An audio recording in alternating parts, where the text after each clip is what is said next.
We don't want to be accused of having vote rigging in the Conservative Party. That's why I shone the light of transparency on it as I did. All right, turns out Kevin O'Leary was right. The Conservative Party is revoking more than 1,300 memberships bought with prepaid credit cards. The cards were traced to only 2 IP addresses and didn't belong to the people named. The party conducted a speedy investigation after O'Leary made the allegations of widespread vote rigging. Media reports citing unnamed sources said Maxime Bernier's team was under investigation. Yesterday on CBC News Network, Bernier denied it was his team. I said to my team in the beginning of the campaign that we follow the rules, and we're very proud about that. So I don't like when people are saying that our campaign is not following the rules. So the question is and remains, who done it? Doesn't the party, the people who will be voting for a new leader, don't they have a right to know? That's where we begin this week's Sunday Scrum. Joining me today, freelance columnist Susan Riley. Good morning, Susan. Morning, Carol. John Ibbotson of the Globe and Mail. Hi, John. Hey, Carol. And we welcome back to the Sunday Scrum, Denise CLA. Good morning, Denise. Morning, Carol. Denise is with SEM Group, a strategic events and public affairs company. Denise, let me start with you. Does the public have a right to know who is responsible for this? Well, absolutely, they do. And in fact, all credit to the Conservative Party for investigating it very quickly and invalidating those fraudulent memberships. I think, of course, the next question, and I saw an email from one of the leadership candidates come in just this morning asking precisely that question. Who's behind this? Now, in the wider scheme of things, it is a small number of memberships out of thousands, tens of thousands. So I think depending on who's responsible, of course, it's their interest not to have that revealed. But it is important for folks to understand that, number one, the process is clean and clear, and anyone who's flouting the rules is held to account. Okay, John, what do you think? Do you think that it was a fulsome investigation, or do we know? Well, it was a very quick investigation. They found out it wasn't hard to realize that only 2 IP addresses were being used to sign up hundreds of members, and the prepaid credit cards were being used to mask the real identity of the person who was purchasing them. It has a very strange effect of bolstering both Maxime Bernier and Kevin O'Leary's campaigns, even though Bernier and O'Leary are calling each other all sorts of names. Bernier especially is calling Kevin O'Leary all sorts of names, calling him a loser candidate. Because both candidates want us to believe that they are the 2 front runners in the race. And everyone keeps saying that these 2 are the 2 front runners in the race. And each of them is accusing the other of all sorts of nasty things. We don't actually know that these 2 are the 2 front runners in the race. There's no really truly reliable polling on where the party members are at, even how many party members we've got. But it does suppress the candidacies of people like Aaron O'Toole and Andrew Scheer and Michael Chung, who would like people to pay more attention to them. Instead, we're focusing just on these 2. Yeah, well, I think they're looking at a number of criteria, including endorsements, including fundraising, all of those things put together. I think is what Main Street and by extension peer review, you might call it, CBC is making the assumption that based on that criteria that these are the front runners. I just don't see it. I don't understand how it is possible to accurately poll the membership of the Conservative Party because we don't know who the actual who the members are, how many of them there are, how many members have been signed up in the last few months.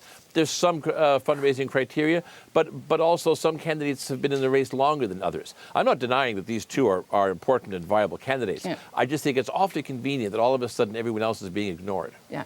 Who done it remains the question, though, Susan. At the end of the day, I mean, should the Conservative Party reveal so people can make a decision about who they want to vote for based on who was behind this? Absolutely, they should. And by the way, I think I'm swinging back to Andrew Scheer as my original prediction to win. I wavered for a while, but well, I just wondered if you were not in favor of Kevin, if you hadn't changed your mind about Kevin O'Leary now, given his noble deed. Really. I mean, shining the light of transparency was his, he's shining the light of publicity on himself. I mean, that's what he does. So he chooses to make this accusation publicly. I don't know if he approached the party officials before that. I doubt it somehow. He definitely exaggerated the extent of the vote rigging. Again, 1,400 people out of 150,000 memberships. So it wasn't a widespread scam.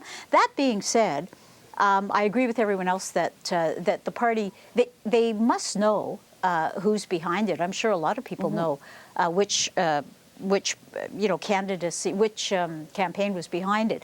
It's possible that this was freelance enthusiasts who were working without the sanction of the actual leader. But it would damage anybody whose campaign was involved if we knew. Yeah, and Susan, and I think that's precisely it, right? The freelance aspect. And so if the CPC identifies which campaigns are responsible, you can bet almost immediately that the leader will come out and say, well, look, these were volunteers. They weren't operating under our direction. And so, and again, it goes back to the robocall questions in the last election and all of those things. So there's a bit of a scorched earth approach here that I'm seeing from Kevin OLeary in terms of, obliterate everyone else, in terms of making these allegations and accusations, which of course have proven to be true. But he's now firmly put a target on his back if there wasn't one already. There have also been suggestions that certain ethnic groups are involved, Tamils or the Sikhs, engaged in, this is as old as politics. Brian Mulrooney did it at the OLeary mission, if anybody remembers that far back. You get a bunch of people, you sign them up unbeknownst to them, and bingo, you've got all these new members. Until we know, it's an unfair allegation against those two groups. So that's another reason why it should be made public. Go ahead, John. Don't forget, though, I'm not sure in the end that either Mr. Bernier or Mr. OLeary are doing themselves any great favors. Remember, this is a ranked ballot. There's a very good chance that the person who is everyone's second or third choice will end up being the leader.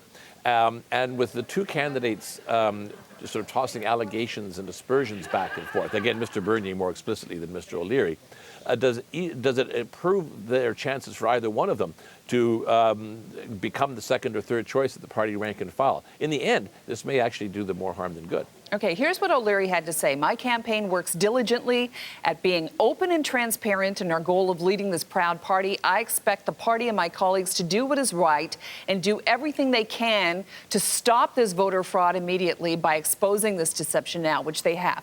And shining the light of transparency on the membership, we will know the final results are built on the undisputed pillar of integrity.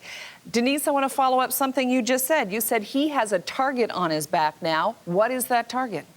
Well, I mean, precisely because, typically sort of like if you think about the political industry, that, some of these conversations, as some would argue, need to happen behind closed doors. So this is internal CPC matters. So for him to sort of bring it out in a very public way and make accusations around this, folks are going to start digging in and saying, well, hang on a second, Kevin OLeary, what's going on in terms of in your campaign?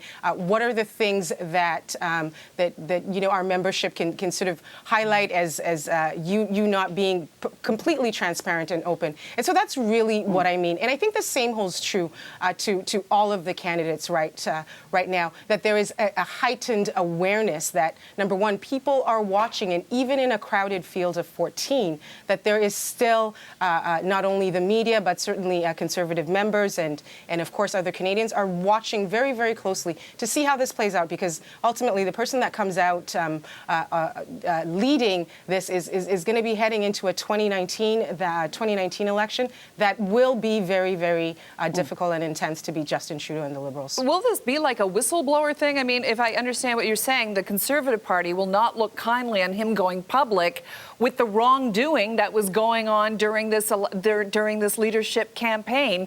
That seems wrong somehow. That's going to read wrong to a lot of people. Susan, what do you think? I think that Kevin O'Leary is vulnerable on a number of fronts.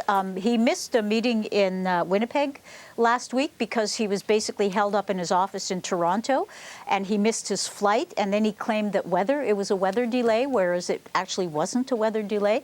That probably didn't go over too well with the people in Winnipeg, but more to the point, it underscores the fact that he's running his campaign at a long distance. You know, he's basically still based in the United States.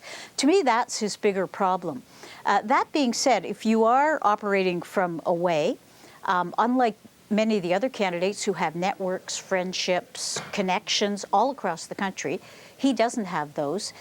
Is he buying or renting them? I mean, I don't mean in a sinister way, but how is he signing people up? How enthusiastic and dedicated to the Conservative Party are those people that he is signing up? Are they going to mail in their ballots? Are they going to participate? Well, I think he's weak on a number of fronts. John, do you think that this doesn't impress or does impress those who will be voting for the next leader of the Conservative Party? No, as I said, I think for the typical Conservative member, there might be a fair bit of disgust, a pox on both your houses, potential for both Mr. Bernier and Mr. O'Leary. There's also, heaven forbid we should ever talk policy during a leadership race. What? But there is a certain amount of hypocrisy, too. Mr. O'Leary came out, I believe it was yesterday, stating that he supports supply management, the quotas and other protections for the dairy industry. Now, supply management is important in Quebec, and even Conservatives in Quebec, may support supply management. Maxime Bernier has, I think, rather courageously, like the good libertarian he is, come out and said that he opposes supply management and would dismantle it as Prime Minister. But Kevin O'Leary supports it. He supports it because he wants to take votes away from Maxime Bernier in Quebec. But Kevin O'Leary is a free trader. He's an entrepreneur. He's all about cross borders. He's all about free trade. Why on earth would he support supply management except for, craven political gain? All right, well, we'll leave it on that note because I want to talk about some other things that are going on the Hill. 2 Canadian senators under fire. Don Meredith, you see him there, called on to quit after the Senate's ethics investigator found he did not uphold the highest standards of dignity in having a sexual relationship with a young woman. And then there's Senator Lynn Bayak and her comments on what she called the abundance of good in the residential school. Should she quit? The Aboriginal Affairs Committee. Our panel will weigh in on that just ahead.